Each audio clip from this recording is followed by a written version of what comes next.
details for you and change or add your name to any document entitled you to half, or in some cases, all their fortune.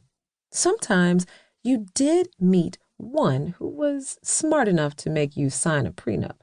However, as long as my name was on the insurance policies, I didn't care. My being a great actress in the bedroom was what would really seal the deal. The age factor wasn't a huge issue for me, but I did prefer my future husband to have a certain maturity, as it worked in my favor. With Douglas being 30 years my senior, he got a kick out of his associates and friends praising him for pulling in a young and beautiful trophy wife like me. "Fredericks, huh?" he said as he caressed my cheek with the back of his hand. "How about we skip dinner and everything else, and you go change into my surprise while I get yours?" I jumped up and down in his arms, pecked him on the lips, then ran off to the luxury 2-story walk-in closet he had made especially for me in our master bedroom. God, I'm really going to miss all of this, I said to myself as I entered my clothing sanctuary. Any designer you could think of hung from the hangers on the racks. The custom-built vanity and the dressing area were every girl's dream. The bag and shoe storage sections could hold over 1,000 purses and heels each. I had thought about just keeping the house so I wouldn't have to part with my closet, since my name had already been added to the deed, but that was going against the rules. "Honey, I'm ready for my surprise now," I heard Doug call out.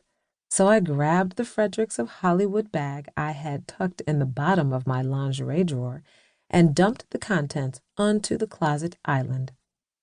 Since I had just gotten out of the shower and lotioned up a few minutes before Doug came into the room, I didn't have to freshen up.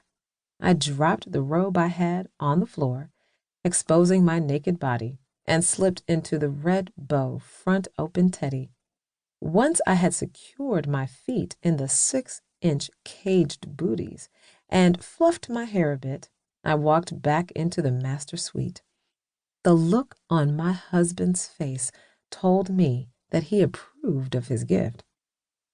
"Fuck, I can't wait to unwrap you, Mel."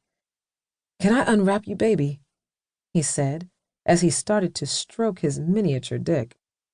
I didn't say a word as I walked over to him and took over the back and forth rhythm he had going on his penis, which he seemed to be enjoying. Sucking in a sharp breath, he let his head fall back and his eyes rolled to the back of his head. The big vein in the side of his neck started to pulse noticeably, so I knew he was on the verge of coming. I stopped stroking his dick when the sound of glass shattering caught my attention. "Did you hear that?" I whispered. "Did I hear what, Mel?" he asked as he placed his hand on mine, willing me to continue with my knuckle shuffle. I heard the sound of more glass shattering. There it is again. Did you hear it? This time, he opened his eyes, then stood there for a minute, trying to see if he could hear any noise. "Baby, I don't hear anything, and I don't know why you're so paranoid. I set the security system before I came up here, so if there's an intruder, don't you think the alarm would have gone off already?"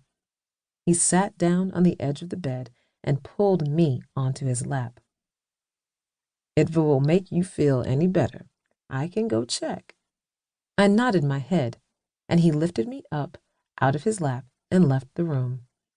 I sat on the bed waiting for what seemed like 10 minutes before he returned. "I told you it was nothing," he said. "No broken glass, no unlawful entry.